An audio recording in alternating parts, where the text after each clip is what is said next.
மலையாள திரைத்துறையை சேர்ந்த பல நடிகர்கள் மேல இப்போ நடிகைகள் பாலியல் குற்றச்சாட்டுகளை முன் வச்சுட்டு வராங்க. ஹேமா கமிட்டியோட ரிப்போர்ட்டை கேரள அரசு வெளியிட்டதோட விளைவுதான் இந்த பிரச்சனைகள் இப்படி பூதாகரமாக முக்கிய காரணம். இவ்வளவு நாட்களா எதுவும் பேசாம மௌனம் காத்த நடிகர் மோகன்லாலும் விசாரணை போயிட்டு இருக்கு, குற்றம் நிரூபிக்கப்பட்டா கண்டிப்பா தண்டனை கிடைக்கும்னு சொல்லியிருந்தாரு. இப்படி நடிகைகள் பாலியல் குற்றம் சுமத்தின நடிகர்கள்ல ஒருத்தர் தான் இடவேலா பாபு. இவர் கூட ஆக்டர் ஷாலின் ஜோயா ஒரு டிக்டாக் வீடியோ பண்ணியிருக்காங்க. அந்த வீடியோ இப்போ வைரலாகி சர்ச்சையை ஏற்படுத்தி இருக்கு.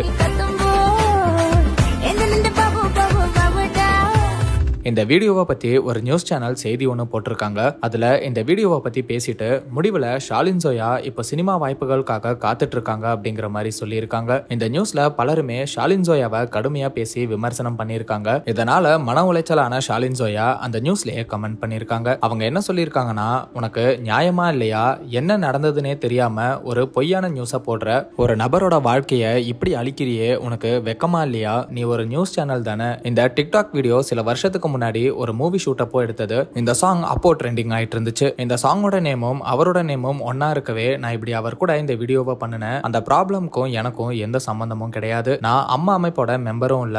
மூவி ஷூட்ல எடுத்த டிக்டாக் வீடியோ அதை இப்போ எடுத்து இந்த மாதிரி நியூஸ் கொடுக்கறியே, அறிவு இருக்கா உனக்கெல்லாம்? என்னால வருத்தப்படாம இருக்க முடியல. இந்த கமெண்ட்ஸ் எல்லாம் பார்த்தா தற்கொலை எண்ணம் வருது. ரொம்ப கஷ்டமா இருக்கு. நான் எந்த தப்பும் பண்ணல. இப்படி ஒரு பழைய வீடியோவை இந்த நேரம் பார்த்து என்னை அவமானப்படுத்துற விதமா வைரல் பண்றது சைபர் அபியூஸோட அடுத்த கட்டம். நான் இப்போ என்ன பண்றது நீங்களே சொல்லுங்க. நான் மறுபடியும் இதை பத்தி விளக்கம் கொடுத்தா கண்டிப்பா ட்ரோல்ஸ் தான் இன்டர்நெட் முழுக்க இருக்கும். இந்த சைபர் வேர்ல்டு ரொம்பவே இரக்கமற்றது. இப்படி பேர் இல்லாத இந்த புல்லிஸ் தான் உண்மையான வில்லன்கள். நான் இவங்க எல்லாரையுமே வெறுக்கிறேன் அப்படின்னு ரொம்ப ஆதங்கப்பட்டு ஷாலின் ஜோயா பேசியிருக்காங்க. தன்னோட காதலிக்கு ஆதரவா டிடிஎஃப் வாசனும் ஷாலின் ஜோயா எந்த தவறும் பண்ணல, பழைய வீடியோவை இப்ப ட்ரெண்ட் பண்ணி தேவையில்லாத வேலை பண்றாங்க, இதெல்லாம் ரொம்ப தப்புன்னு சொல்லி மேலும் நான் ஷாலின் ஜோயாக்கு துணையா நிப்பேன்னு சொல்லியிருக்காரு. ஷாலின் ஜோயாவும் டிடிஎஃப் வாசனுக்கு நன்றியை சொல்லியிருக்காங்க. ஷாலின் ஜோயா நிறைய படங்கள் நடிச்சிருக்காங்க, படங்களுமே இயக்கி இருக்காங்க. மலையாளம்ல ஃபேமஸ் ஆகி இப்ப தமிழ்லயும் என்ட்ரி கொடுத்து குக் வித் கோமாளி ஷோ மூலமா இன்னுமே வைரல் ஆயிட்டாங்க. இப்படி இருக்கிற நிலையில அவங்கள பத்தி செய்திகள் வரவே பலருமே அதிர்ச்சி ஆயிட்டாங்க. அதுக்கப்புறம் இப்ப ஷாலின் ஜோயா விளக்கம் கொடுக்கவே பலருமே அவங்களுக்கு ஆறுதல் சொல்ற விதமா கமெண்ட் பண்ணி